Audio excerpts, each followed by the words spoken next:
brand new random mode quickly became a hot topic in many Dark Souls-related forums and communities. This mode is super unfriendly to unlucky people. I have this friend, and all he ever gets is fadding souls or dung, and the weapons, all whips. Wait, there are actually whip weapons in this game. Not to be suspicious, but this friend of yours isn't actually you, is it? To be honest, my first boss was the dancer of the Boreal Valley. I was done for right there. That's nothing. On the way through the Cemetery of Ash, I ran into Black Knights, Corvians and Serpent Men, every single one. This new random mode gave a lot of players, who had lost interest in Dark Souls, an urge to pick it up again. Although in random mode, luck sometimes matters more than skill when it comes to balance. For example, players blessed with incredible luck can pick up all kinds of powerful top-tier weapons and Lords of Cinder Souls right from the start, turning the game into an easy hack-and-slash experience. But those cursed with terrible luck might go through endless trouble to find an item, only to discover its dung, turning the game into a different kind of hack-and-slash, one aimed at their sanity, at hell difficulty. This mode also awakened a new trait in many players, right after satisfying their masochistic tendencies, obsessive-compulsive disorder.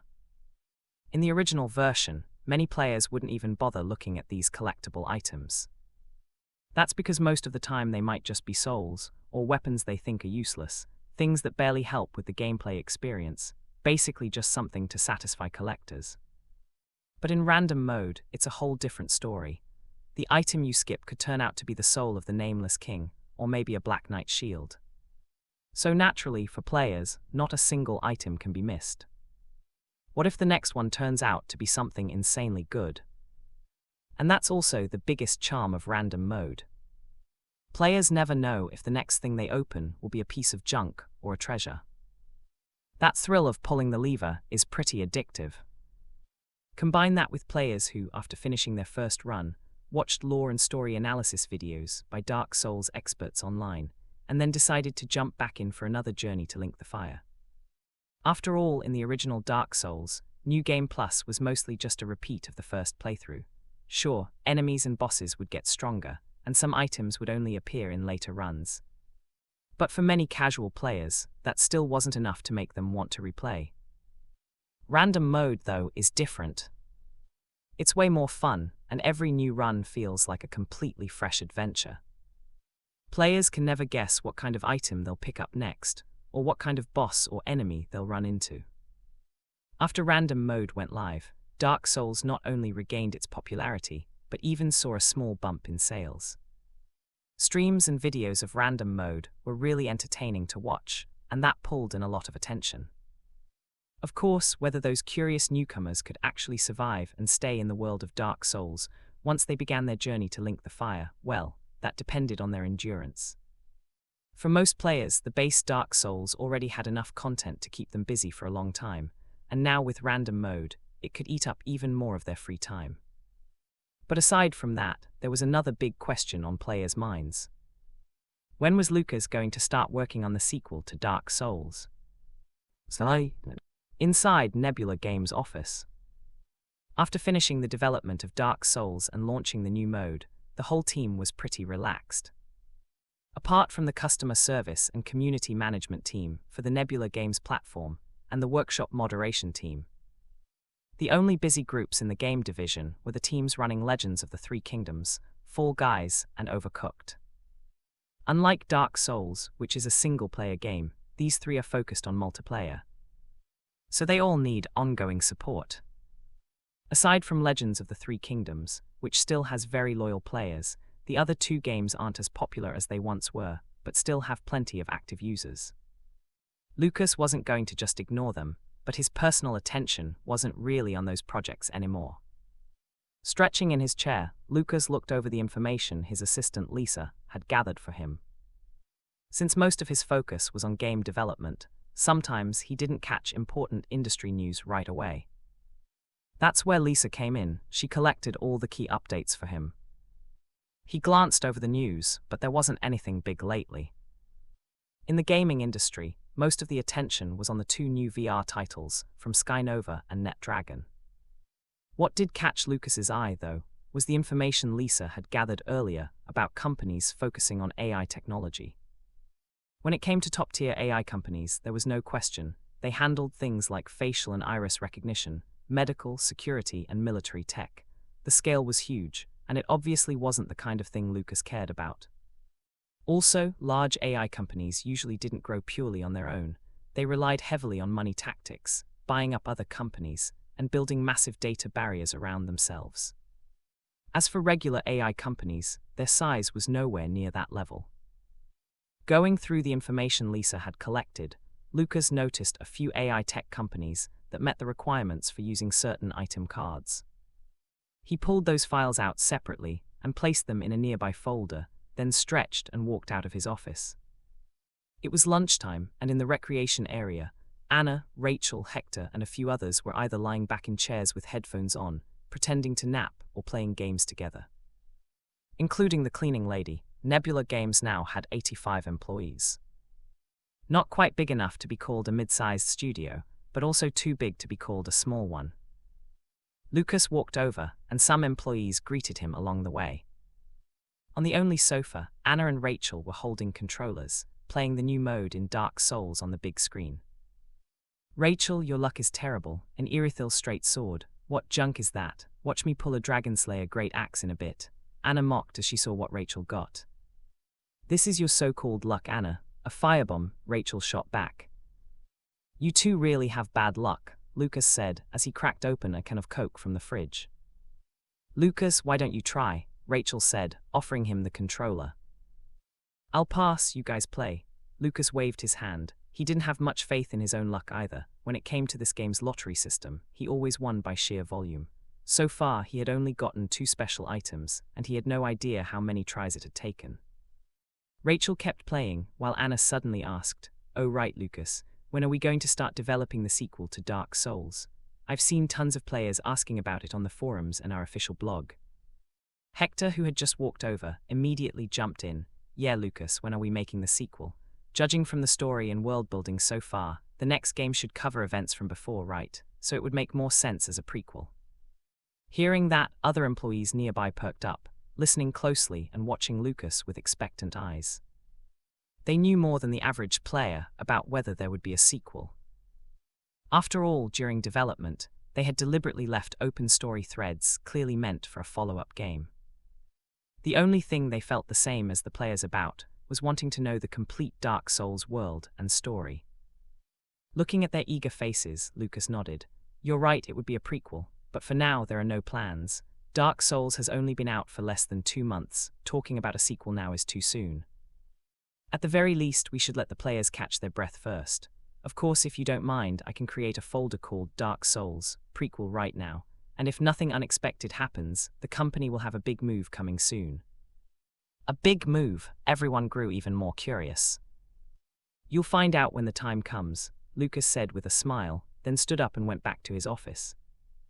End of the chapter. Time kept moving forward, and the random mode of Dark Souls was still incredibly popular. After all, this kind of random gameplay felt very fresh to players. But in the gaming world, the most talked about news was naturally the launch of 2 major VR titles, Skynova and NetDragon. Over at NetDragon, their game Star God, which had been shown at the earlier Gameplay Expo, was the first to make a move. As for the story and setting, they were both very traditional. In this world, gods once existed, but for some unknown reason, they suddenly disappeared one day. Countless monsters began to appear, and humans lived in constant danger. A young man with a mysterious bloodline emerged from the mountains and set out on an adventure to uncover his origins. From the story alone, there was nothing unusual. Its template could fit right into any ARPG. Most likely, NetDragon wanted to avoid risks. While it might not blow players away, it at least wouldn't cause any major problems.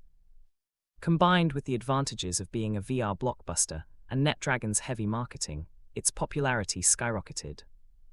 However, Lucas didn't care at all about the rivalry between Skynova and NetDragon. Dark Souls had been out for almost 2 months now, and overseas sales were just as good as domestic ones. No matter what Skynova and NetDragon did, they couldn't affect Nebula Games. Right now, Lucas was in Magic City, inside a company focused on AI research. This company, called Galaxy Intelligent Technology, had already been fully acquired by Lucas. The negotiations weren't complicated, he just sent the professionals to handle it. In the end, after settling on a price of $15 million, Lucas took over the company. "Lucas, these are our current projects and the main database," said Matthew, the lead researcher, a little nervously. It wasn't just him, other employees were also uneasy. After all, with the company being acquired, no one could say for sure what would happen next. "I understand for now. I'm sure Dr. Matthew and everyone else know Nebula Games' main focus, so from now on, the company's research will shift to AI and its interaction with games," Lucas said plainly. "Also, we'll be injecting another $20 million in stages for research in this area," he added. Hearing this, everyone breathed a sigh of relief. As for the change in research focus, it didn't really matter to them. They just needed to know the company wasn't going under and that there would be new research funding. That was enough. Lucas toured the company, reviewed its patents and results, and confirmed with the legal team that all employees' confidentiality and non-compete agreements were in order before leaving. Back at Nebula Games' office, Lucas opened the system's inventory. At this moment, the item card he had drawn earlier was finally ready to use. "That's it." He watched as the card shattered into golden dust and faded into the air, mumbling to himself. Then Lucas noticed a small progress bar appear under the system's lottery screen. A string of numbers was changing on it. 3,153,600,031,535,999. A countdown. 31,536,000 seconds. Lucas paused for a moment and instantly understood what the progress bar and the numbers meant. Just like in simulation games where you unlock tech trees or build houses, it needs some waiting time. After looking into it for a while and finding nothing special, Lucas decided to put it aside for now. Whatever it turns out to be, he'll only know after the countdown ends, and that day is still far away. For now, he ignored the golden items effect and turned his attention back to his current points.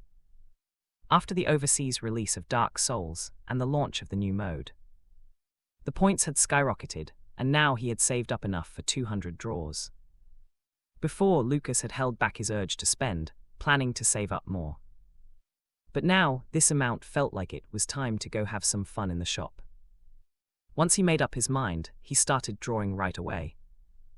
No rituals this time, no music, no hand washing. Because his past bad luck had taught him all that was pointless. Common Job Skill Book, Common Job Skill Book, Common Job Skill Book, Rare Job Skill Book, Memory Capsule. He went straight in with a 30-draw combo, and looking at the items that popped up, Lucas couldn't help but feel frustrated.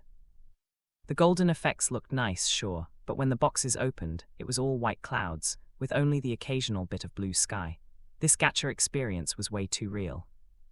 Mori memory capsules would have been great too. He had almost used them all up while developing Dark Souls. While thinking about that, Lucas kept on drawing. Professional Skill Book, Psychology Knowledge, Beginner. Professional Skill Book, Cinematic Shots Knowledge, Beginner. Finally something, new skill books. Seeing the 2 new skill books in front of him, Lucas was excited for a moment, but then saw the word beginner and felt a little let down. Even though they were purple items, just like the fear converter he got when making Outlast, that beginner tag made them feel cheap. After using them, Lucas understood why. It covered a lot of content, so for now, the item was just beginner level. And for game development, these 2 fields were deeply connected. Take psychology in games, it's not just about nasty tricks like trap placement in Dark Souls. It also includes positive reward systems, like how to set up rewards after beating a boss, and how to pace the game so players stay excited. All of that is tied to psychology. As for cinematic shots, that's even more important. In his previous life, games like God of War, The Last of Us, and Metal Gear all made heavy use of cinematic techniques. Like God of War's one-shot style, The Last of Us's cinematic language, or Metal Gear's famous long takes. Out of the 200 draws, most were common skill books, with some rare ones mixed in, but at least he stocked up on memory capsules. As for professional skill books, Lucas got 4 Psychology Knowledge Beginner, 6 Cinematic Shots Knowledge Beginner, 3 architecture knowledge beginner, and 5 martial arts moves beginner. He didn't pull any gold quality items this time. But at least these were all very useful for him right now. So overall, Lucas was pretty satisfied. End of the chapter. The news about Nebula Games acquiring Galaxy Intelligent Technology didn't really make any waves in the gaming community. For regular players, they didn't care at all. After all, buying a company isn't the same as releasing a new game. As for the game industry, people just sighed at Nebula Games' big move. Buying a studio or some other kind of business is nothing unusual. Even though Galaxy Intelligent Technology is a bit well known, outside of the AI research circle, most people have never heard of it. So the ones most surprised by this acquisition were actually the employees inside Nebula Games. During lunch break, employees from all departments at Nebula Games were chatting with surprised looks on their faces. Everyone was shocked by the company's move. They actually bought a company. The company just got a lot bigger all of a sudden. Anna and Rachel already knew something big was coming, since Lucas had hinted about it before. But back then, they had no idea the big move would be spending a huge amount of money to buy another company.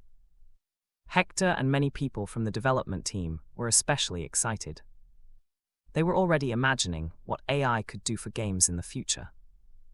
For games, better tech can always bring a better experience for players. If we bring AI into Dark Souls and mix it with the random mode, what would that look like? Hector said from the couch, staring at the Dark Souls screen beside him with excitement.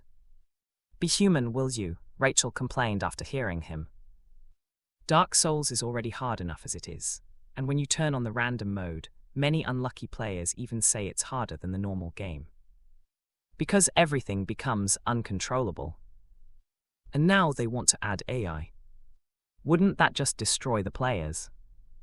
Did Lucas buy this company to prepare for the next Dark Souls sequel? Anna guessed, resting her chin on her hand. That wasn't just her guess, many Dark Souls fans were thinking the same thing. But the next moment, someone answered her question. Don't overthink it. This is just a move for the future. Nebula Games projects will definitely be more diverse going forward, and we need to build up our tech. Holding a cup of coffee, Lucas found a seat and sat down. Hearing what Lucas said, Rachel and Anna both nodded. So Lucas, what's the plan for the near future? Hector asked. Lucas shook his head. Of course we have plans for new projects, but the schedule won't make it in time. The Spring Festival comes earlier this year, and in a few days I also need to attend the annual game event held by Game Division. Unlike in our world, in this one there are annual game awards both domestically and internationally. This time, Lucas was invited to the Game Division event, which has an official tone to it. And compared to past years, this year's annual game event is a bit different. In the past, the awards were called Annual Game Awards, but they were more about industry influence. They didn't affect players as much as some commercial award events. Last year, Lucas' works were also selected. Undertale won Best Indie Game. And To the Moon got Best Music. But this year is different. Game Division has reformed the event, trying to get more players involved to boost influence and attention. It's a whole different level compared to previous years. From the game events over the past 2 years, this is pretty clear. This is also one of the reasons why NetDragon and Skynova suddenly rolled out 2 big VR titles this year, and they're going head-to-head with each other. On the other hand, the head of Magic City's Game Division, David, privately told Lucas that during the annual event, they'll also hand out certificates to designers who earned senior titles this year. So there's no way Lucas would skip it. That means during this period, Lucas has been extremely busy, with almost no time to develop a new project before the end of the year. After hearing Lucas, Hector, Anna, Rachel, and the others were all pretty excited. Obviously, they knew how important this year's annual game event is. Lucas, do we have a shot at winning any awards? Yeah, we released quite a few games this year, right? Overcooked, Fall Guys, Legends of the Three Kingdoms, Valiant Hearts, The Great War, and Dark Souls. Everyone was hopeful. Valiant Hearts, The Great War will definitely get an award. As for the others, we'll see, Lucas said with a smile. That's basically an unspoken rule after all. Valiant Hearts. The Great War topped this year's anti-war game event. Game Division wouldn't let it walk away empty-handed, at least a consolation prize. As for the new project, I already have an idea. Dark Souls tortured players so badly that they're complaining about me all over the internet. So for the next one, I've decided to make something a bit more friendly. After I attend the Game Division event, we'll have a meeting and talk about it in detail, Lucas said with a grin. More friendly again. When they heard Lucas, Rachel, Anna and Hector all had a strange look on their faces. On the day of the annual Game Awards, the weather was pretty good. Compared to past years, this year's event had more prestige and attention than ever before. Major streaming platforms had dedicated channels to broadcast the entire event live. Because of that, all the invited game designers showed up, no matter the reason. Even those who knew they were just there for show still attended. Partly to give Game Division face, and partly to stay visible in the industry. Just like the Oscars, even if you're just a background presence, walking the red carpet is still worth it. The event was held at the Magic City Convention Center. Game Division had even arranged hotels in advance. Unlike previous years when there were seminars and industry networking activities, this year all that was cancelled. The focus was fully on the players. Players only care about whether their favorite games win awards, industry networking. They don't care at all. Besides, when they call it an industry exchange, are those so-called talks even real experience sharing? Every game designer already has their own mature ideas and insights on game design. Who would be dumb enough to share those openly? So in the past, those talks were mostly for show. For regular designers, maybe they were helpful. But for designers invited to this event, they might not all be top tier, but they're the backbone of the industry. For them, those talks have zero value. It was really just a formality. So Game Division simply removed that part and kept only the awards ceremony, which was also the part players looked forward to the most. Before the event started, Lucas walked in through the entrance with his pass. There were a lot of designers at the venue, but they were basically divided into several groups. Skynova, NetDragon, plus some game designers from second and third tier companies, along with some well-known ones. Compared to the tension between Skynova and NetDragon's designers, the regular game designers' relationships were much simpler. I wonder who's going to win Game of the Year this time. I feel like NetDragon's Star God has a good chance. Not necessarily. Skynova's City of Sin has done really well too. Hey, is nobody mentioning Dark Souls? I think it's absolutely top tier. Cough, cough, I haven't played enough to comment. Yeah, same, I haven't even gotten past the underground prison yet. It's excellent, but the platform's a disadvantage. If Dark Souls were VR, I think it'd be a huge contender, but on PC it's still at a disadvantage compared to VR, especially for awards like this. Yeah, hey, wait, is that Lucas? Looks like it, yeah, that's him. Come on, let's go say hi. In one corner of the hall, a group of indie game designers and some from smaller companies were chatting about the event.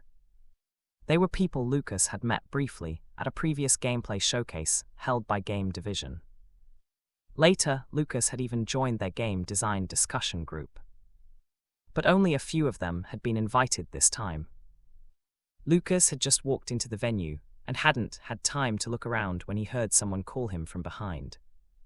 He turned and saw some familiar faces. Everyone's here, Lucas smiled and greeted them. Got lucky with the invite, came to broaden our horizons, one of them laughed. Lucas, your Dark Souls this year has been a real lesson for all of us designers. Oh please, didn't Lucas give us a lesson last year too? Undertale blew so many people's minds. Everyone fell into a round of friendly flattery. All right, let's find a spot to chat, no need to block the way, Lucas said with a grin. They walked deeper into the venue while talking. After finding a spot, they kept chatting, and during that time some other designers came over to exchange contacts or just say hi and get acquainted. Before long it was evening. This was the highlight of the event. Media from across the gaming industry had already arrived, ready for live coverage. In the livestream chat, players waiting at their computers were talking non-stop. When's it starting already? Game Division has been way more active in recent years. My vote for Game of the Year goes to Star God. No way, City of Sin isn't to be underestimated. I wonder if Dark Souls has a shot. Forget all that, where's Lucas? Haven't seen him yet. +1, I need to remember what Lucas looks like. Dark Souls destroyed me. The live stream was full of playful banter from players. Meanwhile, Lucas and the other designers were entering the venue. Lucas, what a coincidence. The seating had already been arranged. The designers sitting in the front rows were basically all nominees. Lucas found his seat, and a familiar voice came from beside him. Marcus, we meet again. Seeing his face, Lucas immediately recalled the memory. After all, he still remembered how enthusiastic Marcus had been back at the gameplay showcase. Yeah, Marcus smiled, but deep down he couldn't help feeling a bit nervous. Because every time he ran into Lucas, there always seemed to be some kind of little accident. Marcus didn't have much time to dwell on it. Once all the game designers entered, the awards ceremony officially began. Just like yesterday, the rest of the night was set in motion. End of the chapter, when the host came on stage, unlike before, there weren't a bunch of long and tedious speeches. Just a few quick introductions, then David, the head of the Magic City Game Division, stepped up to announce this year's list of senior title game designers. Just like how newcomers need certification to become a game designer, getting a senior title works the same way. Usually, you need at least 5 years in the industry and some notable achievements to qualify. For Lucas, even though he didn't meet the years of experience requirement, as the saying goes, if you lack time, make up for it with results. In just 2 years, he had taken first place in the game division's competitive selection, and his works, such as Fall Guys, Dark Souls, and Outlast, had all been big successes. So this year, he also made it onto the list.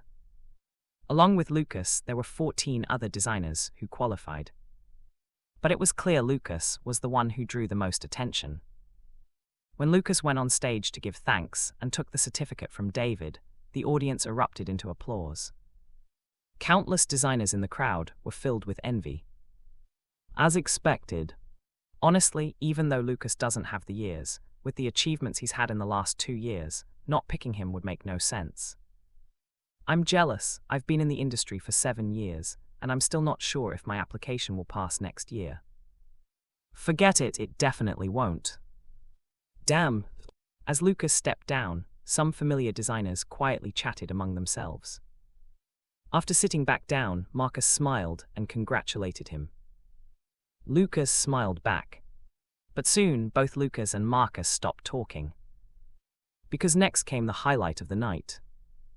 The nominated designers seated in the front row straightened up, fully focused on the host, announcing the results. Under everyone's watchful eyes, the first award was revealed. First, the nominated games were announced, and then the host on stage took the mic and declared loudly, I announce that the winner of Best Story of the Year is Lulan, developed by designer Michael. As the winner's name was read out, the room filled with enthusiastic applause from all the designers present. Lucas was smiling and clapping along. As the first winner of a game award tonight, all the other game designers were also generous with their applause. Excited, Ling Hai walked onto the stage as the award winner, taking the trophy from the presenter's hands. He then gave his acceptance speech. When he finished, the crowd continued to applaud. Next came the second game award of the night, the Best Art Direction Award, which also went to an indie game. Just like before, the winner was thrilled and gave all kinds of thanks. The earlier awards were mostly the smaller ones. Things like Best Art, Best Performance, Best Indie Game, and so on. These weren't exactly the big, high-profile game awards. Soon, once these warm-up awards were done, it moved on to the truly major ones. The next category was for a genre-specific award, Best Adventure Puzzle Game of the Year. As expected, Lucas won his first award of the night here. I announce that the Best Adventure Puzzle Game of the Year goes to, designed by Lucas, Valiant Hearts, The Great War.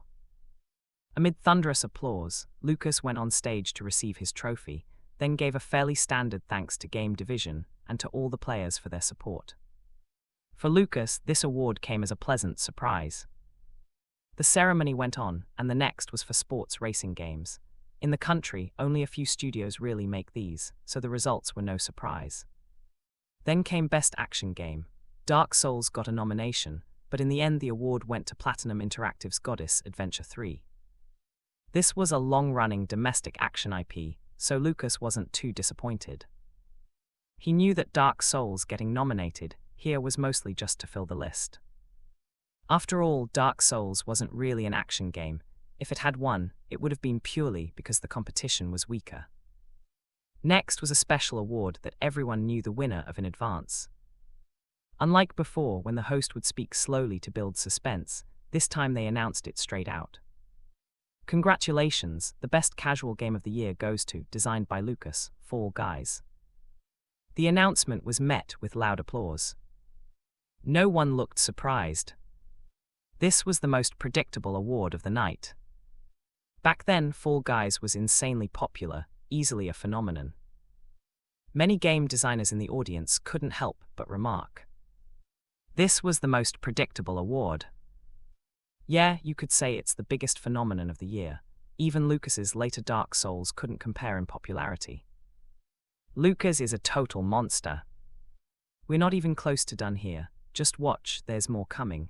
Don't forget, Dark Souls hasn't actually won a single award yet. He's crazy, and every one of these awards is well earned. Then came a few more major game awards. By this point, unlike earlier categories like Best Soundtrack or Best Performance, the awards being given now were the heavy hitters.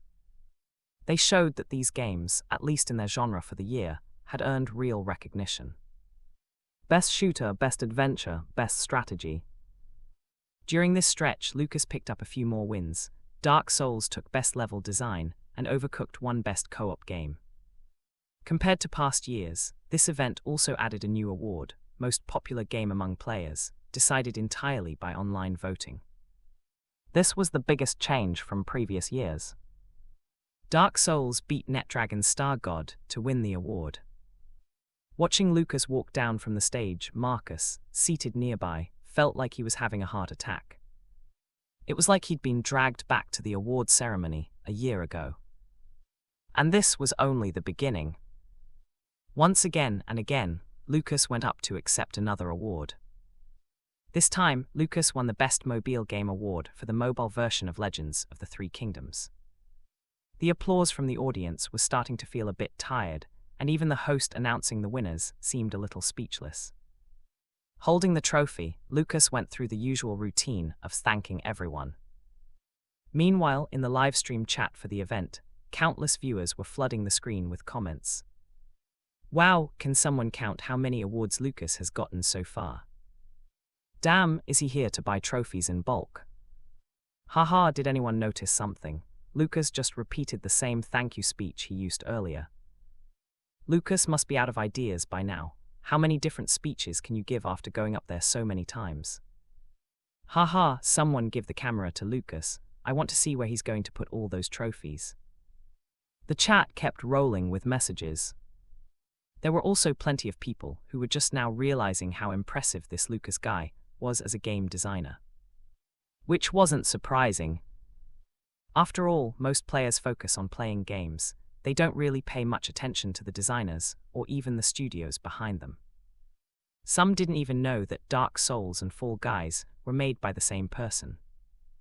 But compared to the online chatter and curiosity, Lucas himself was feeling a little awkward. Marcus, can you help me hold a trophy or two? I don't have enough space for all of them, Lucas said as he returned to his seat, sounding a little embarrassed. The trophies weren't big, but there were just too many of them. A total of 6. The awards varied in importance, but in Game Division, all the trophies had the same design and size, only the engraving on the base was different. And since there wasn't any staff around to store them, Lucas didn't feel right putting them on the floor. So he turned to Marcus for help. He had no choice. Marcus was the only designer here that Lucas actually knew. And from their past meetings, Lucas thought this Marcus was a pretty friendly guy. When they heard Lucas's request, a few nearby designers quietly turned their heads. Too many trophies to hold. Did you hear that? As for Marcus, he suddenly understood why he had been feeling uneasy earlier. I should have stayed outside, not come in here. For some reason, that thought just popped into his head.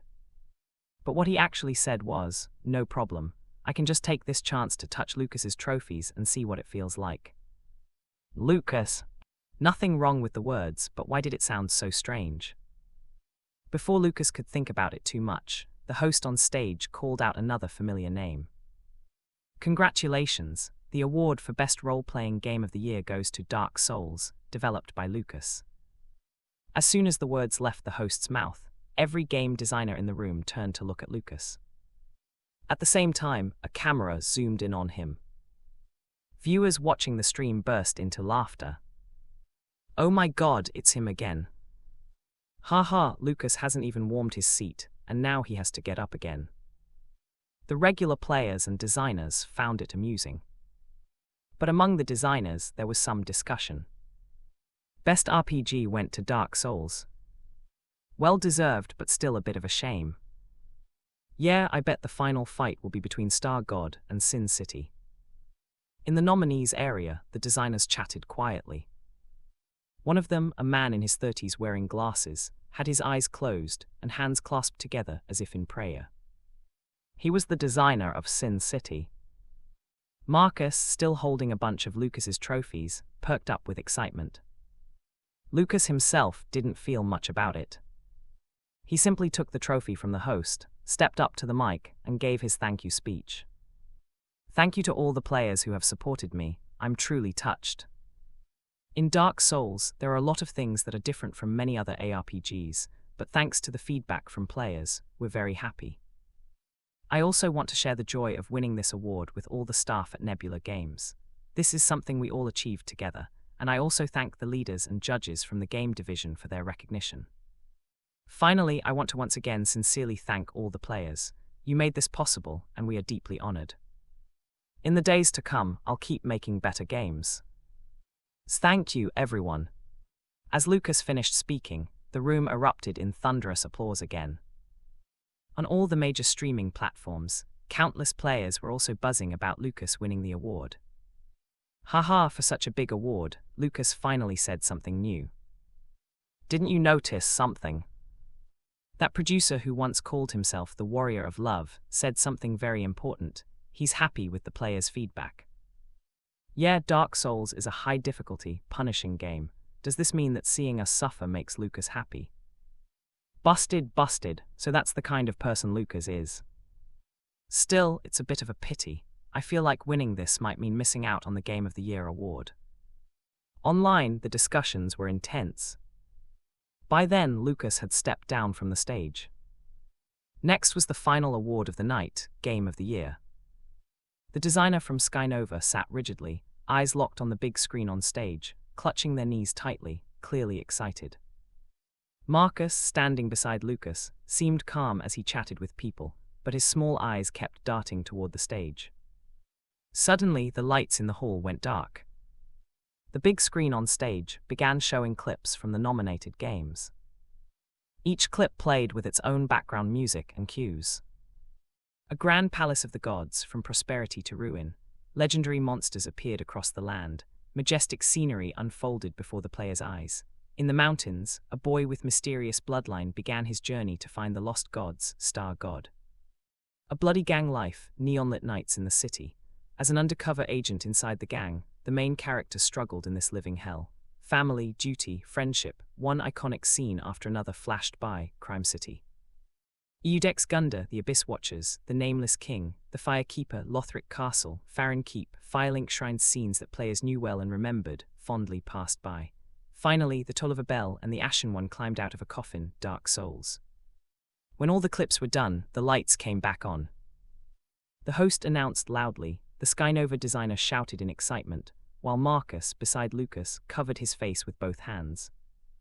The Game of the Year award went to Crime City. From Lucas's perspective, it wasn't really a surprise.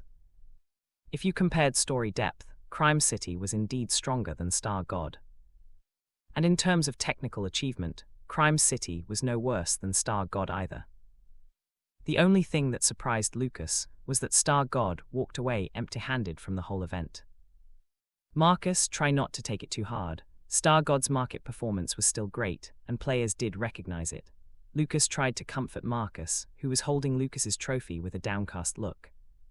Marcus was a good guy, after all. Hearing this, Marcus glanced at the trophy in Lucas's hand, then at the one he was holding for him. Suddenly, he had the urge to cry. With that, all the awards had been given out, and the Reformed Game of the Year event came to an end. The media rushed to publish articles. But online, the biggest topic wasn't Crime City winning Game of the Year. It was Lucas and Nebula Games, a studio that had only been around for 2 years. After all, they had practically scooped up award after award, which was attention-grabbing on its own. Even if only 3 of them were major game awards, it was still quite incredible. Another hot topic among players was that Star God got nothing. Considering its popularity and player feedback, no one had expected it to be the real runner-up. Especially in the live broadcast's final moments, when the director cut to a shot of Lucas and Marcus together, the contrast was even sharper. Many players clipped that shot and turned it into memes. In the picture, Marcus and Lucas were each holding a few trophies, and players added captions. Marcus, holding a trophy feels great. Lucas, nice to hold, right? Remember to give them back later, they're all mine. End of the chapter. On January 10, Lucas returned to the company. Even though it wasn't a workday, aside from the staff on duty, Rachel, Anna and Hector were all there.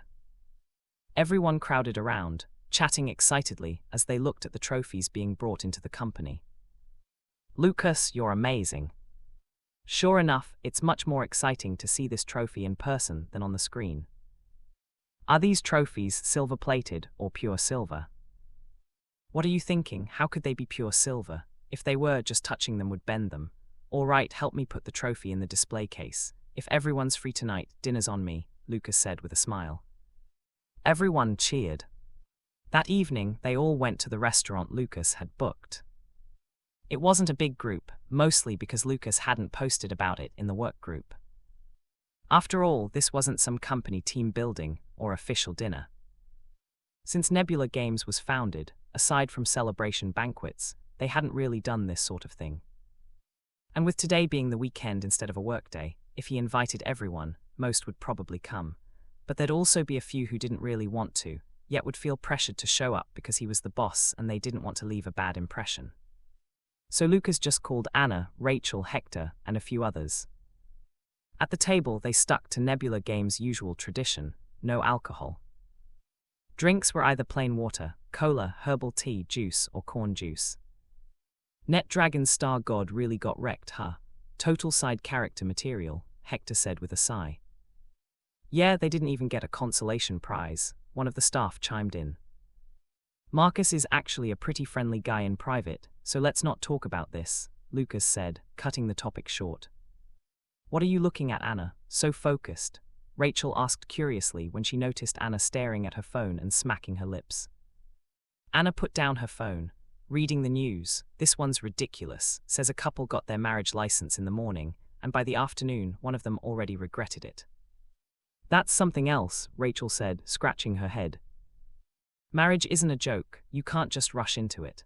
The divorce rate in our country keeps going up every year because a lot of people don't think things through before marrying. Marriage isn't just about love, it's about responsibility too, Hector said seriously. Oh come on Hector, you're still single and talking like a relationship expert, Edward, who was sitting next to Hector, teased. Single or not, Hector's got a point. And this actually ties into our next game, he's got a pretty deep understanding of it, Lucas said with a smile, putting down his chopsticks. Our next game. Everyone immediately turned to look at Lucas in surprise. Something to do with marriage. All right, we'll talk about it in the meeting tomorrow. For now, let's eat, Lucas said, raising his glass and ending the topic.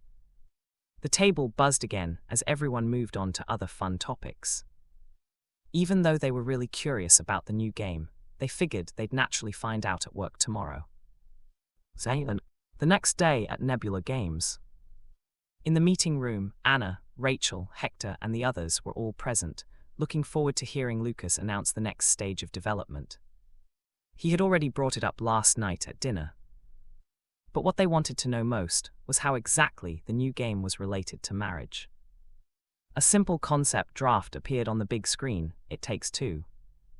Seeing the name, everyone froze for a moment. From the name alone, was this going to be a co-op game? They had questions, but no one spoke yet, waiting to see more. The first page of the draft showed the game's art style, a concept image of two cartoon dolls, one made of clay and the other of wood. That got people talking. A co-op game. The art style is cartoony, kind of like last year's Overcooked. Lucas cut in to explain, that's right, just like you guessed, this will be a two-player co-op game, and the art style will be just like you see here, cartoonish. As for gameplay, to put it simply, it's a two-player co-op puzzle-solving action-adventure game. Since it's co-op, you might think of Overcooked, which we made last year, but It Takes Two is different. This will be a cinematic co-op game. The story and puzzle-solving will be just as important as the gameplay, and the scale will be bigger than Overcooked. In this game, players will experience many different types of gameplay, FPS, platforming, and more. Because of the timeline before the new year, our main focus will be producing the art assets. Core development will start after the holiday. Any questions? Lucas asked, looking around.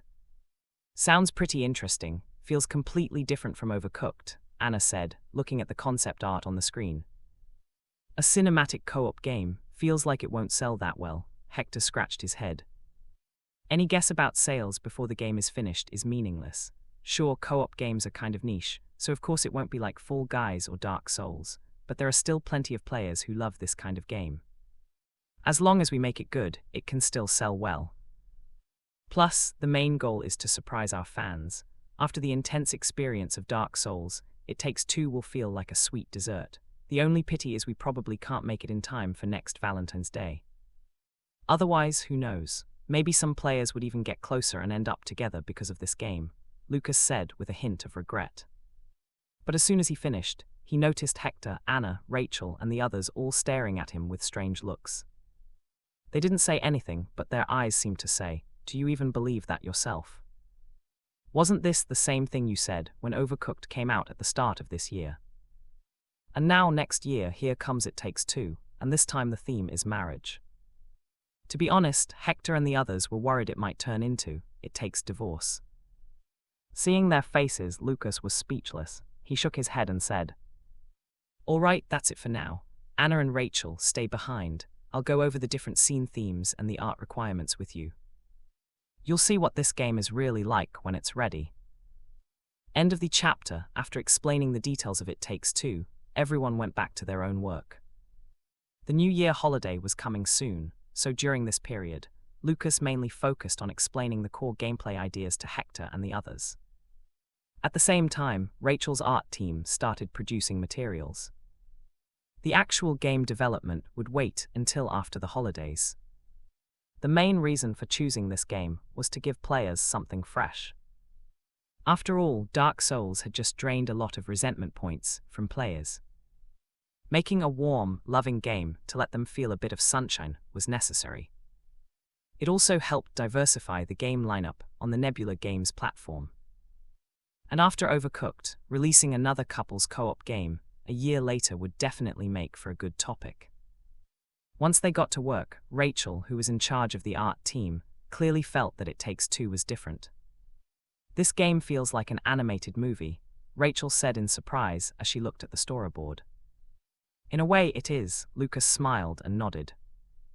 Overcooked had a cartoon art style, but its style wasn't the same as It Takes Two. In It Takes Two, the contrast between different scenes and the exaggeration between characters and themes create a theatrical style.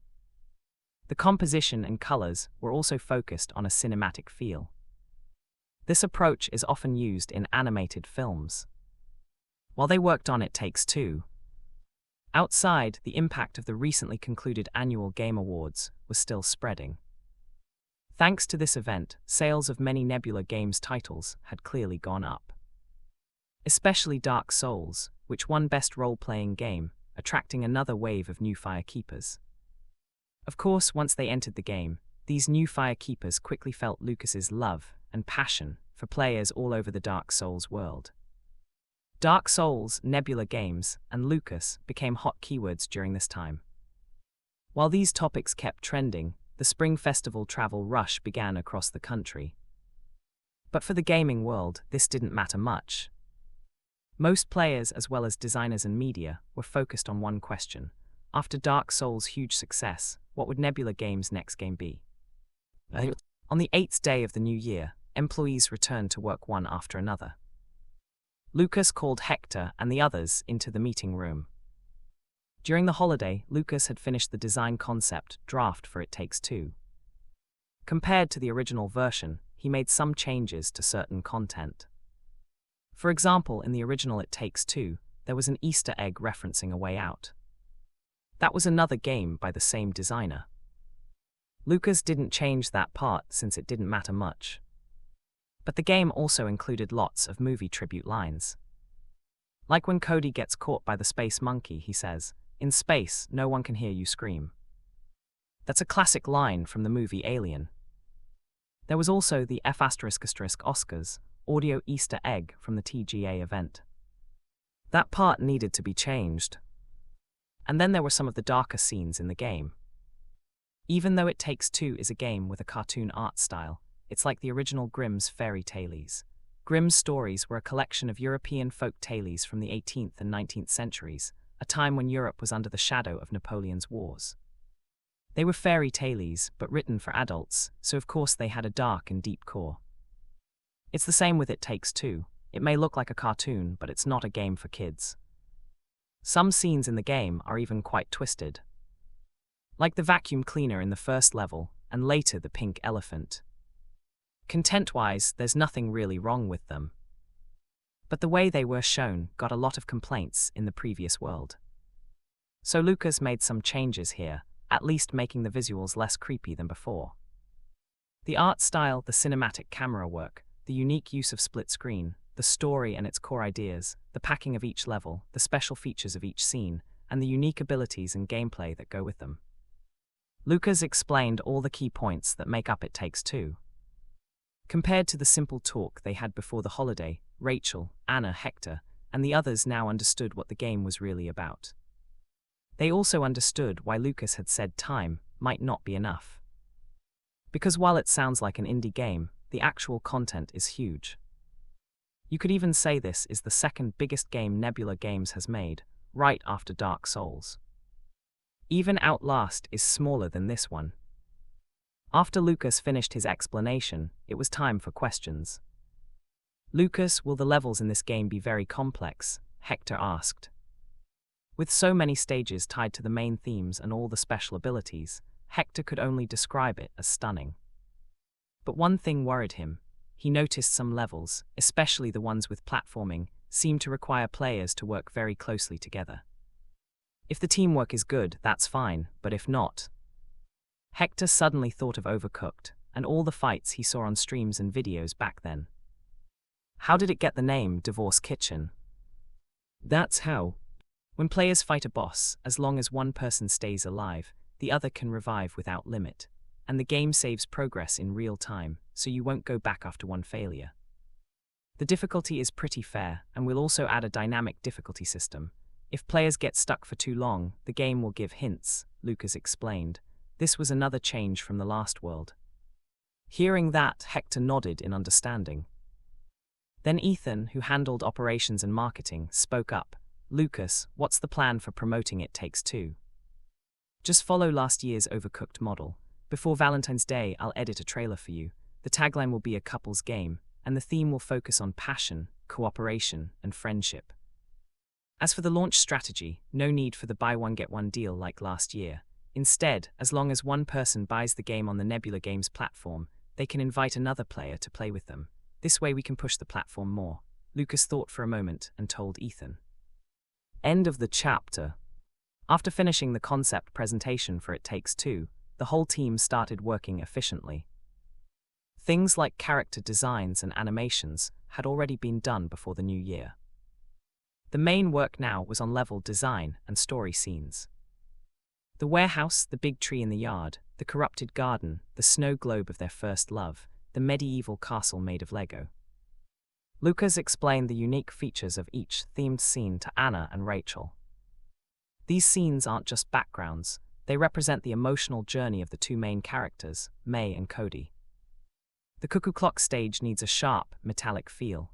All the special tools here relate to time, hinting that Cody and May can start over. The snow globe is a metaphor for their relationship. Their love used to burn like fire, but now it's frozen like the world inside the globe. At the end of the snow globe level, the ice cracks. That's a hint that the ice sealing their feelings is starting to break. And the magnet shows how their relationship changes from pushing away to pulling closer, becoming stronger and closer. Lucas explained every scene in detail so Anna and Rachel would understand exactly what he wanted. Once the scene requirements and story meanings were clear, there was no need to rack their brains or redo things over and over. They could just follow the draft and make small adjustments. No need for second or third versions, or tearing everything down to start again. Even though this wasn't their first time feeling this, they already experienced it during Dark Souls development. The art team was still amazed. With work like this and good pay, even if Nebula Games paid a bit below average, there would be no reason to leave. While It Takes Two kept moving forward in development, after the new year, players on forums and communities started feeling lost. They had hit a gaming drought. Even though some game companies released new titles during this time, the taste of players had already been raised by Dark Souls before the new year and the two VR blockbusters from Skynova and NetDragon. I'm so bored, anyone got new game recommendations? Nope, the few that came out recently don't look good at all. Yeah, nothing we can do. Even though some studios under Skynova and NetDragon put out new games, I think the quality is really bad. Right, last year around this time at least we had Overcooked. This year, nothing. Don't even bring up Overcooked. Because of that game, I've been washing dishes all year.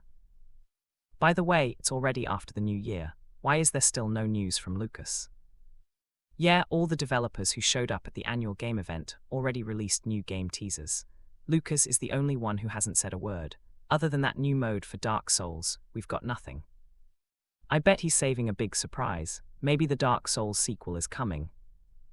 Dark Souls was way too hard. I want something more family-friendly, like Fall Guys. The discussion wasn't just on gaming forums. Lucas's official blog was getting tagged every day by players asking about upcoming Nebula Games projects. A lot of them were hopping for a Dark Souls sequel. Seeing all these tags, Lucas thought about it and decided to drop a teaser. He posted a message on his official blog that said, "A new game is in the works. It's a co-op game for couples, a warm and loving experience. Expect the latest news on Valentine's Day. Stay tuned." He also shared a picture of a clay doll and a wooden doll holding a dandelion while floating in the air. The post blew up instantly, with tons of players replying, "Holy crap, look what I just saw, a new game is coming. Wait, co-op for couples, on Valentine's Day, WTF, Lucas, do you know I just got a girlfriend? Are you trying to make me single again?" From the picture, it looks very cute and friendly, but after the blood and tears of Overcooked, we know this is a trap. Once a year, you're back again this Valentine's Day, aren't you? It's that time of year again for the old joke. Fill in the blank, Lucas's nickname is. Last year, Overcooked made me wash every dish in the house. This year, what, you want me to do all the laundry? Players were going crazy because last year, around this time, a game with similar marketing had left them with some unforgettable memories.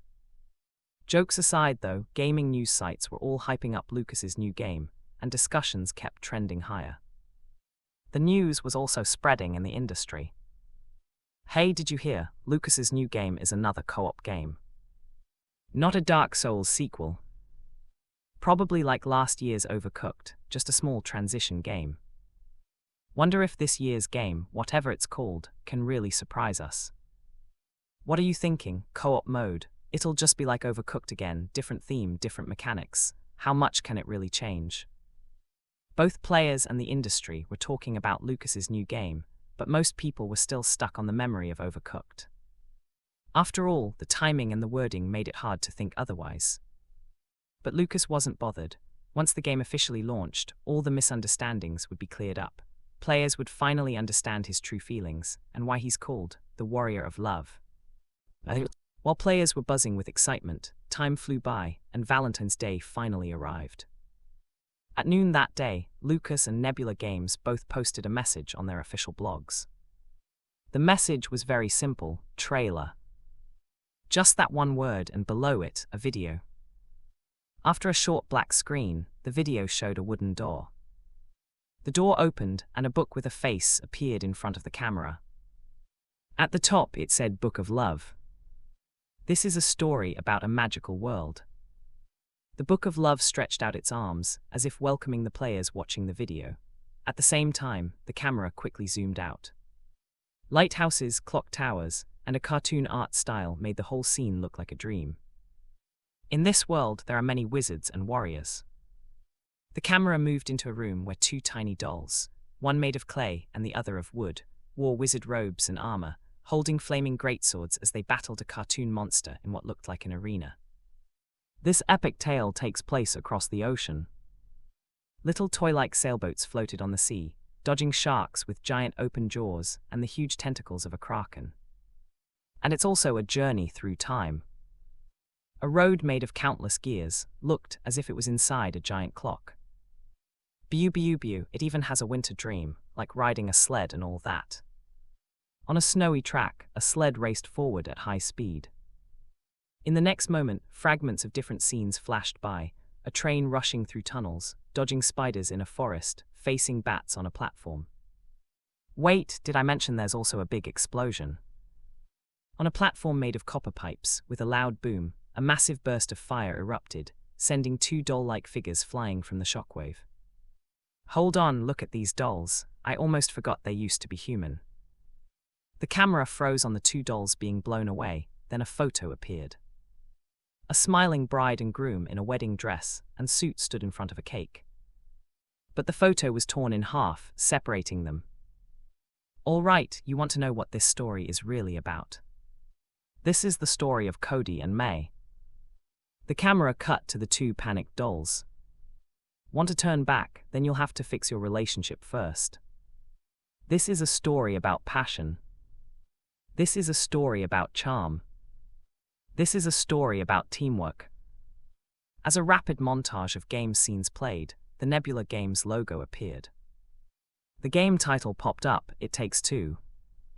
End of the chapter. With the release of the It Takes Two promotional trailer, it's safe to say it caught the attention of many players. Aside from Nebula Games fans, there were also a lot of regular players.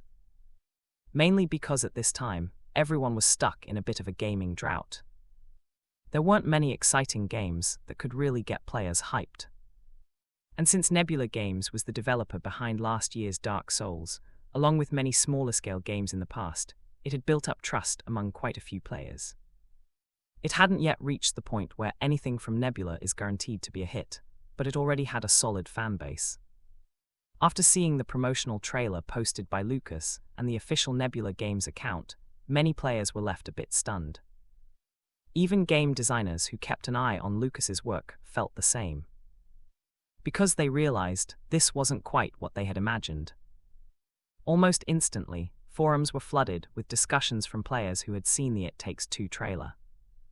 This feels completely different from Lucas's Overcooked last year. Yeah, even though the style is cartoonish, it feels like it has way more content than Overcooked. Is this an action-adventure game? Damn, so it's a big production. And from the gameplay, it looks like two players play as a man and a woman, working together to clear challenges.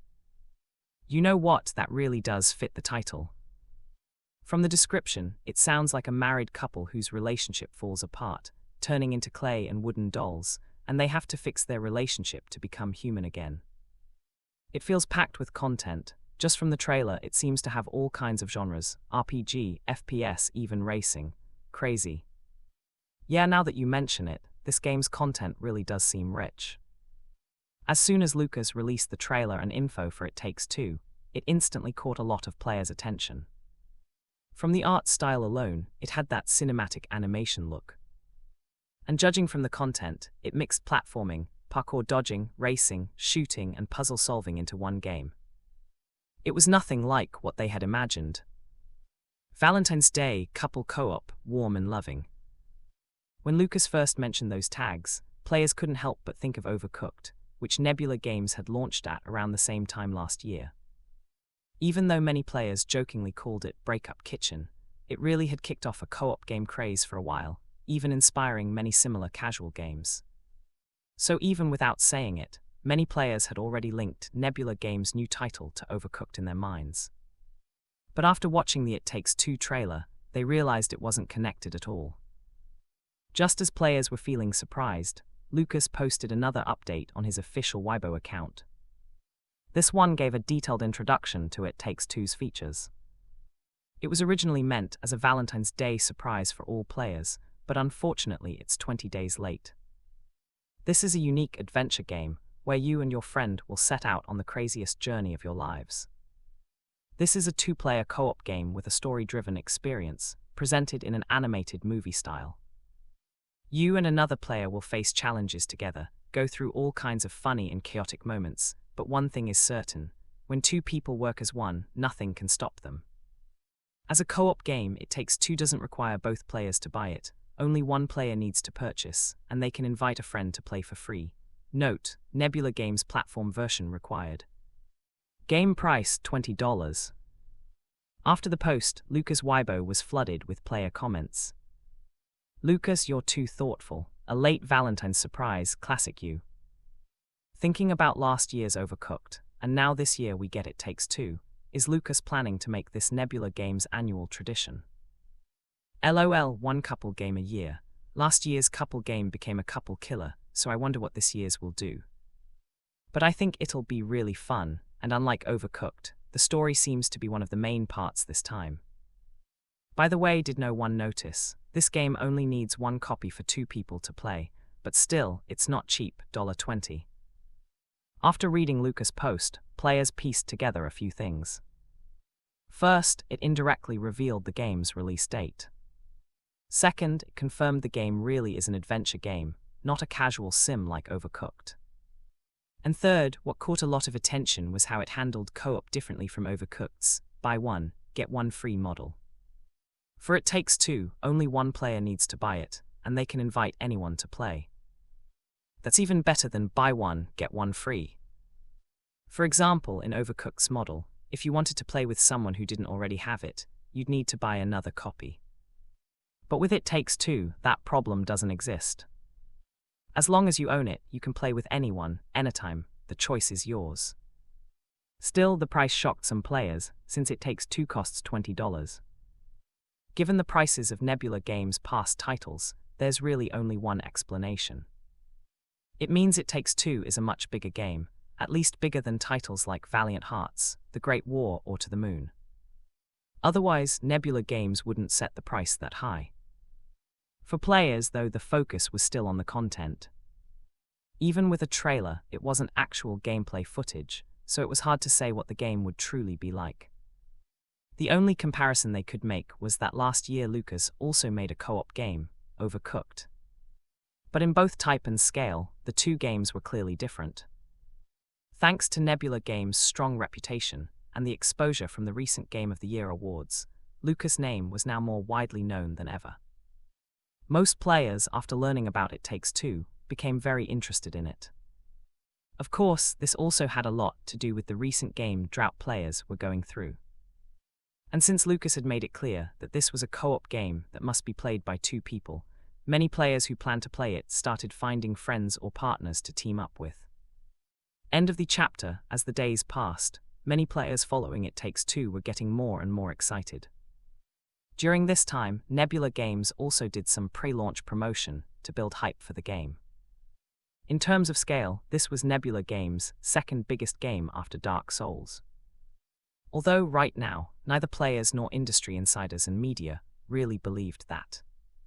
Still, the necessary promotion had to be done. And compared to last year's Dark Souls, the marketing costs for It Takes Two were much lower. One big reason was that the gaming scene recently had no standout releases, leaving players in a dry spell, so any game that looked even a bit promising could grab a lot of attention. Game media, lacking major news stories, were also eager to cover anything that seemed good. And after Lucas practically swept the Game Awards earlier this year, his new project naturally came with a built-in spotlight. All these factors together meant that even though It Takes Two had high requirements for players, it still attracted plenty of attention. It was the perfect timing. As for the human factor that came from Nebula Games' loyal fans, unlike regular players who were unsure about It Takes Two's quality, Lucas and Nebula's fans had only one word: buy. In a certain neighborhood in the capital, Hannah was already prepared. Both PCs were logged into the Nebula Games platform, just waiting for the game to unlock. Beside her, Zack looked at his girlfriend's eager expression with a rather complicated face. He remembered the unfair treaty he had signed a year ago. Because of a game called Overcooked, he had been washing dishes for a whole year. Still, he couldn't resist a Nebula Games title. From Mirror, a hidden gem only known to fans who had followed Nebula for 2 years, to last year's breathtaking Dark Souls, he had loved them all. Now, with It Takes Two about to unlock, he had to admit he was pretty excited too. From the trailers, the game seemed packed with things to do. It's unlocked. This game is huge. It's almost the same size as Dark Souls. Hannah bought it the moment it unlocked, then stared in surprise at the download screen. Of course, a bigger game size doesn't always mean a better game, and compression can make a big difference. But both It Takes Two and Dark Souls were made by Nebula Games, so compression wasn't the reason here. That left only one conclusion: It Takes Two was just as big in scale as Dark Souls. That made Hannah even more excited. Zack, however, snapped back to reality after a brief moment of hype. Looking at the screen, he told himself one thing in his head: impulse is the devil. He had to stay calm, otherwise, once they started playing, he might lose his cool. If that happened, it wouldn't just be dishes, he'd be doing laundry too. Even though everything so far showed It Takes Two was a completely different type of game from last year's Overcooked, Lucas's reputation and the way the official account hyped it up, plus the fact that it required 2-player cooperation, made him wary. Every time he thought about it, Zack remembered how worked up he got playing Overcooked back then. And how that had led to him loudly agreeing to become the dishwashing good man. He repeated his mantra 3 more times, but just then Hannah said, "Quick, it's downloaded. Get in the game, I'll invite you right away." "All right, I'm coming," Zack nodded and entered the game. After briefly skipping past the Nebula Games logo, the game opened. The scene was a yard on what looked like a farm. Cody, who had come out to throw away the trash, was talking to May, who had just pulled in with a briefcase. The couple's relationship had already broken down. They were about to divorce. Even over small everyday matters, they blamed each other and argued. Both felt the other didn't understand them or the stress they were under. The two argued in the yard, while up on the windowsill, their daughter Rose looked down sadly, holding 2 dolls and quietly voicing her wish. Clearly, she hoped her parents would stop fighting. At this moment, the screen froze. In the still frame, Rose was holding 2 dolls, one male and one female. Cody was a clay doll, while May was a wooden one. Zack and Hannah, having seen the trailer, were already familiar with them. And on this frozen screen, the UI clearly showed they had to pick their characters. "Do these 2 characters have any differences?" Hannah asked curiously. "Of course they do," Zack jumped in. "What differences?" Hannah asked. "You don't see it. One's male, one's female, one's clay, one's wood," Zack said with a cheeky grin. Hannah gave him an exasperated look. As if she didn't already know that. Seeing her expression, Zack stopped joking and shared his guess. Didn't Lucas's official account, and the trailers show that the 2 characters have special abilities in the game and have to work together. I think the male and female characters have different abilities. "Oh, I see," Hannah nodded in realization. But since they didn't know exactly what the abilities were, they just picked according to gender. Hannah picked May and Zack picked Cody. Once they confirmed their choices, the screen went black. A second or 2 later, the video and sound returned. But instead of starting gameplay right away, it played a cutscene. At the dining table in the living room, Cody and May finally told their daughter Rose that they were getting a divorce. On the surface, Rose acted like nothing happened, quietly taking her little elephant plush and heading back to her room. But the next moment, she grabbed the two dolls representing her mom and dad, climbed out the window, and went to the shed. Under a table in the shed was a red book with the title Book of Love. "Dr. Hakim, you have to help me, they need to be together. Look, it says here, love takes work, see? You have to work at it, you can't just give up. Mom, Dad, I hope you can be friends again." Holding the dolls of May and Cody, tears began to fall from Rose's eyes. After a brief moment of darkness, the scene cut back to the two dolls. Cody and May woke up from their sleep, terrified to find they had turned into a clay figure and a wooden puppet. That's when the personified Book of Love, Dr. Hakim, appeared, giving a quick explanation of the situation. It seemed like he was talking to May and Cody, but it was clearly meant to explain the game's premise to the players. "This feels just like watching an animated movie," Hannah said in awe. "Yeah, and the surroundings look really well made too," Zach nodded in agreement. Now in control of his character, he looked around in amazement. If we're only talking about graphics, It Takes Two wouldn't be considered top tier. But unlike realistic games, It Takes Two used a cartoon art style. With its detailed models, the world around them felt dreamlike. And because the characters were tiny clay and wooden figures, the sense of being shrunken down gave players a special kind of visual experience. The wooden floorboards, the table legs, the cardboard boxes, all now looked huge. This change in scale and perspective made the game feel fresh and fun for everyone playing. End of the chapter. This game actually uses split screen. That's so retro, Zach said with some surprise. Split screen was indeed an old-school design. Nowadays, in the age of online gaming, multiplayer games rarely require players to share the same screen. But back when the internet wasn't so developed, that kind of online play simply wasn't possible. So for two-player games back then, local split screen was the norm. The display would be divided in half, one half for player one's view and the other for player two's. That's why Zach was a little surprised to see It Takes Two use split screen. "I think it's fine, this way I can see your screen too. Maybe it'll be needed for some puzzles later," Hannah said, not thinking much of it. The two of them kept chatting as they moved forward. Soon they came across the first puzzle. After pulling a lever, instead of lowering the elevator, 3 fuses inside suddenly grew legs and ran off. 2 of them didn't get far, but the other mischievous fuse ran off completely. The fuse actually grew legs and ran. Zach stared at the scene in the game, looking amazed. "What's the big deal? Haven't you read fairy tales as a kid? It's just personification. If books can come alive, a fuse growing legs is nothing. We're made of clay and wood, remember?" Hannah teased from the side. This fuse chasing scene was basically a tutorial for the game's basic controls. Flipping switches after landing, wall jumps, double jump with dash, climbing, sprinting, and so on. Still, the tutorial gave Zach and Hannah a pretty unique experience, and this was when they really started to see the benefit of split-screen mode. They could see the other player's screen in real time and watch what they were doing. If the other person was doing something wrong, they could immediately point it out and explain how to get through. Without split screen, they'd have to be in the same spot to figure out what was going on, otherwise it would be hard to know why the other player was stuck. And with It Takes Two's fairly large playable areas, the split-screen setup felt just right. The early puzzles were easy, so Hannah and Zach played with lots of laughs, quickly tracking down the runaway fuse and putting it back in place.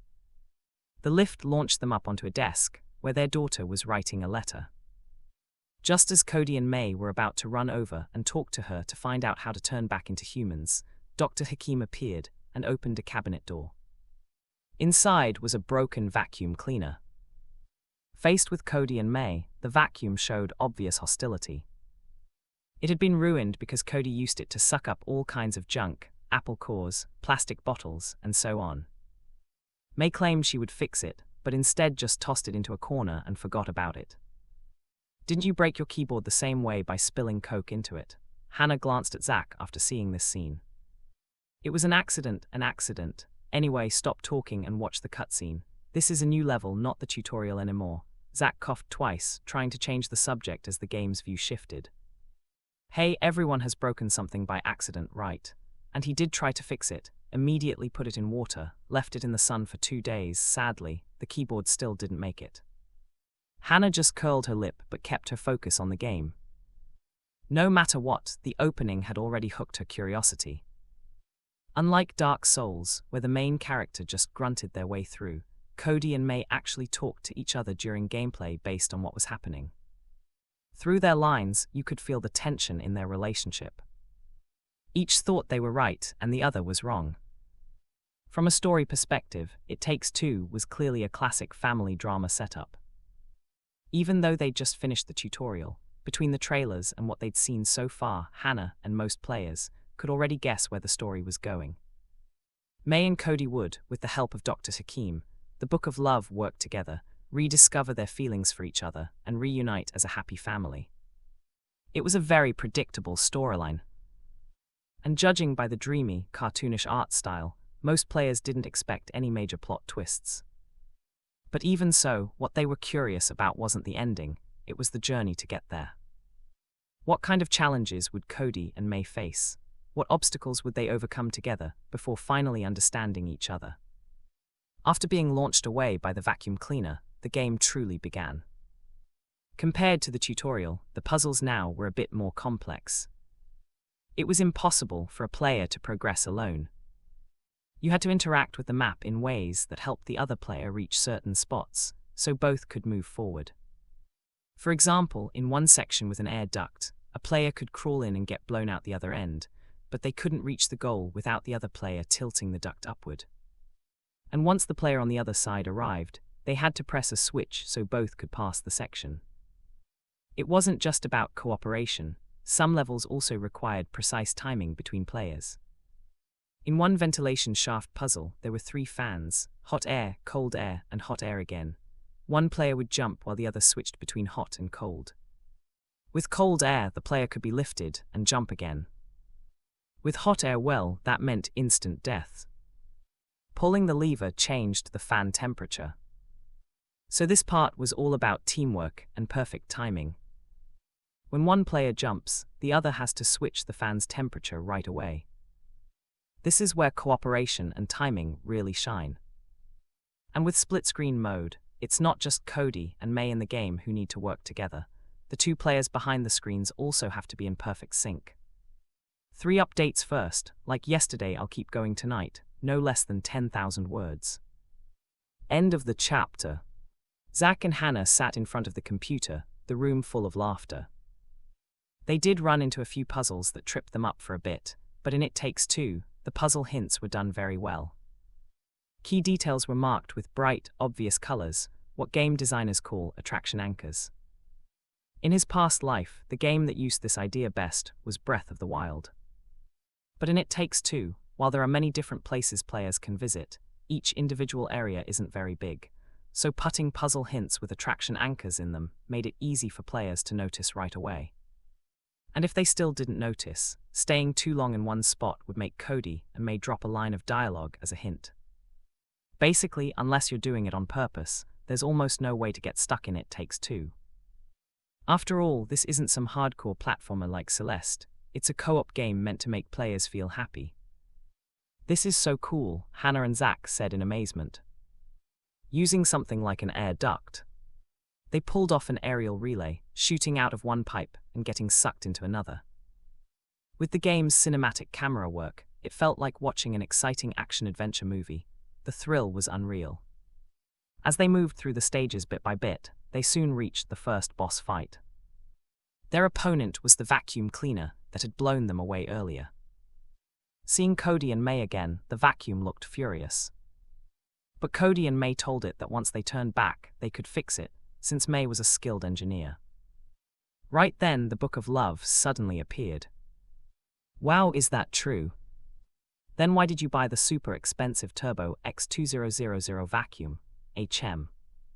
After saying that, the Book of Love vanished without a trace. Oh my god, it only showed up to stir things up. Kinda annoying, actually. Clearly, as the game's guide, the Book of Love had drawn both Hannah and Zach's shared annoyance. But soon, their attention shifted away from the troublemaking book. The game had officially entered its first boss fight. Beating the boss wasn't hard. The boss's attack pattern was very simple, it just threw flaming cans. At this point, all players needed to do was dodge. When the boss stopped throwing, one player climbed up the pipe on the steps and aimed it at the boss, while the other used the pipe below to suck in the flaming cans the boss had thrown. Even though the boss had a so-called second phase, clearly the second phase in It Takes Two was nothing like a Dark Souls boss. You just had to keep moving carefully and repeat the same actions, and the boss would go down easily. After defeating the vacuum cleaner boss, a cutscene played. The two characters escaped and saw their daughter Rose, but she couldn't hear their voices. A hammer nearby spoke up, saying it could help them, but they needed to free its friends trapped in the toolbox. Here May and Cody got new tools. One was a hammer and the other was a nail. May took the hammer and Cody took the nail. From then on, all puzzles required using these new tools. For example, May could hit a switch with the hammer, so Cody could stand on a moving platform to cross to the other side. Then Cody could throw a nail into a wooden board, and May could hook onto it with her hammer and swing across like on a swing. You can actually play like this. Watching Hannah's character hook onto a nail and swing across, Zach couldn't help letting out an amazed shout. It was the most he had said so far.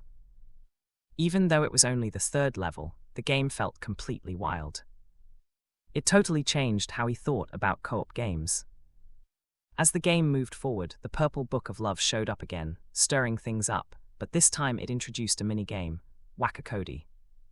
This game even has mini-games. No way. Looking at the Whack-A-Mole minigame on screen, Hannah and Zach were both shocked. They never thought this game would include competitive minigames. But why am I the one getting whacked? Zach complained as he played Cody, who had to pop his head out of the box while Hannah, playing May, kept smashing down with the hammer.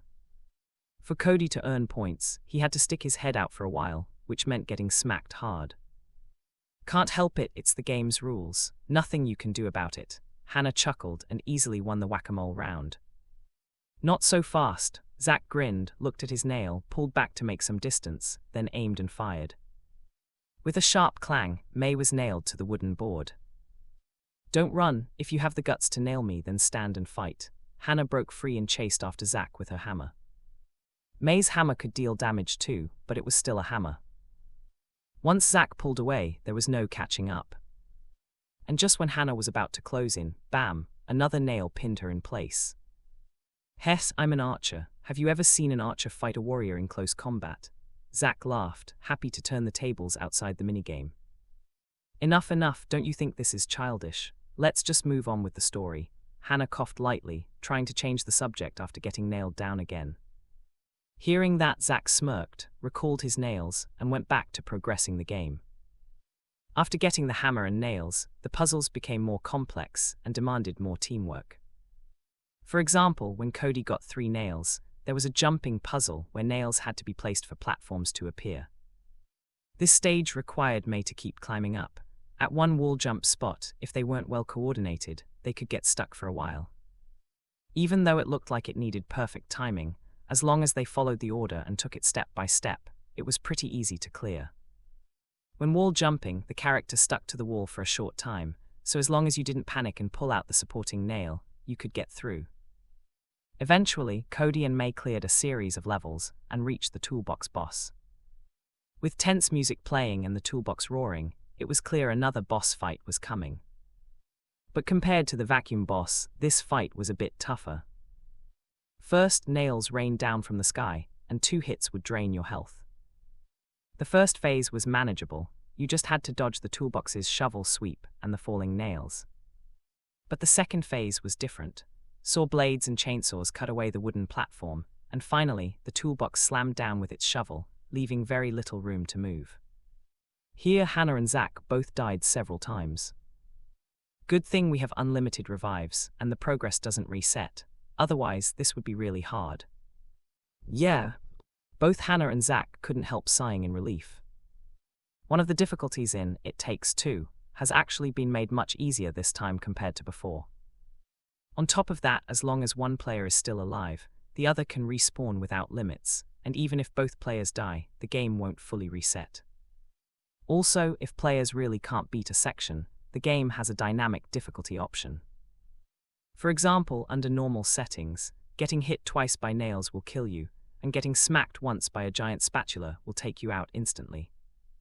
If players get stuck, they can choose to turn on this mode. Once it's on, the boss's attack power will be reduced, giving players more room for mistakes. But looking at these players searching for partners, they were all guys. While other people played It Takes Two as couples, their version turned into Bro Squad co-op, dueling side by side. But whether it was It Takes Two or Bro Squad co-op, there was one thing in common. After playing, everyone was amazed by the level design. Especially as the story slowly progressed, the game's content turned out to be impressively rich. Aside from the main story's puzzles and challenges, the game also has a lot of fun minigames. It's practically like getting a bonus minigame collection. And every chapter has its own unique theme. For example, the vacuum cleaner and toolbox stage is actually one big level. The theme for this stage is the shed. All the scenes are related to the shed, and in this big area the tools players get are a hammerhead and some nails. After defeating the toolbox, the grateful tools send the two of them to their daughter. But the daughter doesn't notice them at all, and that's when Dr. Hakim appears again, telling them that if they want to see their daughter, they need to reach the upstairs window. In the outdoor stage, the two have to slide along a power line while dodging flowing electricity, making it feel like traveling through time and space. After finishing the shed stage, they enter a brand new themed area. The tools they get here also match the theme. For example, now Zach and Hannah have reached a big tree in the yard and made their way into its core. However, they're captured by squirrels, who think they're wasp spies. After some negotiation, the squirrels agree to let them help get rid of the wasps. From the squirrels, the two get new tools. One is a special tool that sprays tree sap and sticks to wood, and the other is a weapon that can shoot fire and blow up the sap. Suddenly, the game turns into a shooter.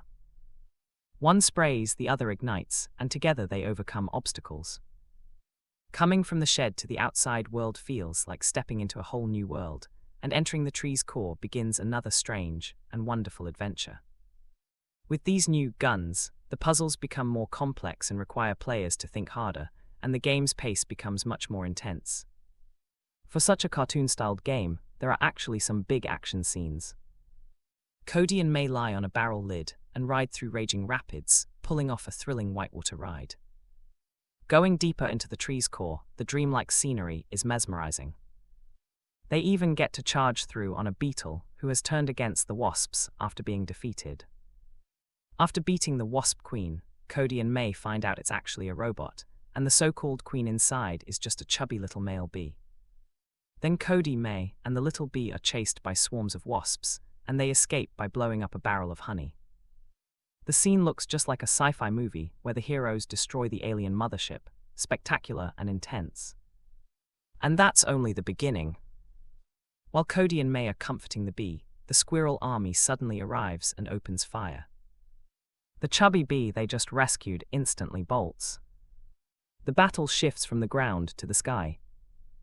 Cody and May hop into the underpants plane for an aerial dogfight. While flying through a deep tunnel, the squirrel leader climbs onto the plane's roof. In an instant, the puzzle game turns into a 2D side-scrolling fighting game. Zach and Hannah spend the whole day playing It Takes Two, until their stomachs start growling in the evening. Only then did they finally put down the controllers. "This game is so fun," Hannah said, still not satisfied. "Yeah, and it's super cheerful. It feels like there are a lot more stages too. There's so much in the trailer we haven't even seen yet," Zach said excitedly. Unlike Overcooked, where things often got heated after a while, It Takes Two had plenty of moments where players tricked each other, but it was always full of laughter. And the most important thing, the amount of content in this game is insane. They had played the whole afternoon, and still felt like there was a lot left to go. "I'm going to change clothes. Let's go for hot pot tonight and keep playing after," Hannah checked the time and said. "No problem," Zach nodded with a smile. While Hannah went to the room to change, Zach leaned back in his chair, pulled out his phone, and posted a moment. Then he opened his friends list, tapped on Ben's profile, and sent a message. "Hey man, tried It Takes Two yet? This game is seriously amazing. Never thought a co-op game could be done like this. And Lucas wasn't lying this time. The game is so warm and full of love." Clearly, Zach was still deep in the experience of It Takes Two, and hadn't come out of it yet. About 10 seconds later, Ben replied with a message and a meme. The message was short, but Zach could feel the bitterness behind it. "I'm playing alone, smile, JPG." End of the chapter. Thanks for watching. Please subscribe and like the video and comment down if anything wrong in the story.